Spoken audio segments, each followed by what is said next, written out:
নমস্কার বন্ধুরা, আমি বর্ষা চলে এসেছি আরেকটি নতুন মিনি ব্লগ নিয়ে। আজ ছিল খুব তাড়া, সকাল সকাল রেডি হয়ে আমরা বেরোবো বাপের বাড়ির উদ্দেশ্যে। এদিকে আমার ছানাটাকে রেডি করতে একটু বেশি সময় লেগে একটু যায়। দেখাবে নাও, এই যে ব্রাশ। হ্যাঁ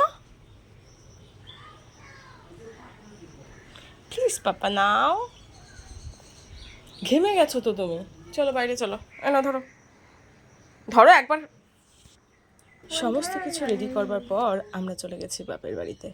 সেখানে গিয়ে দেখি মা কাঠের উনুনে রান্না করছে, ফুটছে ডাল তরকারি ইত্যাদি ইত্যাদি। দুপুরে সময় মতো রান্না হওয়ার পর আমরা বসে গেছি খেতে। এখানে আমরা মাটিতে নিচেই সবাই বসেছিলাম, কিন্তু অনেক লোকজন হওয়াতেই আমাদের একবারে সবাই খেয়ে উঠতে পারিনি, তাই আমরা দ্বিতীয়বার চেয়ার টেবিল নিয়ে বসেছিলাম। এইভাবেই আমাদের সারাটা দিন কেটে গেল। যাই হোক, সবাইকে অসংখ্য ধন্যবাদ। আমার চ্যানেলটিকে সাবস্ক্রাইব করে আমার পাশে থাকবার অনুরোধ রইল। সকলকে আবারও অসংখ্য ধন্যবাদ। টাটা।